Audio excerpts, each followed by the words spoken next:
ভারতের পানি বন্ধের হুমকির জবাবে পাকিস্তানের উপপ্রধানমন্ত্রী ও পররাষ্ট্রমন্ত্রী ইসহাক দার বলেছেন, একটি ইট এলে তার জবাবে আমরা পাথর ছুড়ব। মঙ্গলবার পেহেলগাঁওয়ের ঘটনার পর ভারতের অভিযোগের জবাবে সিনেটে বক্তব্য দেওয়ার সময় তিনি এই হুমকি দেন। খবর জিও নিউজের। ইসহাক দারের দাবি, পেহেলগাঁওয়ের হামলার ঘটনাকে ভিত্তি করে ভারত সাজানো নাটক তৈরি করেছে। এর মাধ্যমে তারা 1960 সালের সিন্ধু পানি চুক্তি বাতিলের পথ খুঁজছে। তবে পাকিস্তান এই চুক্তি বাতিল মেনে নেবে না বলে জানান তিনি। বলেন, ভারত একতরফাভাবে এই চুক্তি বাতিল করতে পারে না। আন্তর্জাতিক সম্প্রদায়, বিশেষ করে চীন ও তুরস্ক আমাদের পাশে রয়েছে।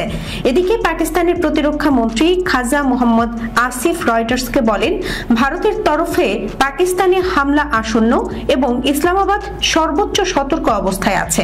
বলেন, আমাদের অস্তিত্বের প্রতি হুমকি সৃষ্টি হলে পরমাণু অস্ত্র ব্যবহারের দ্বিধা থাকবে না।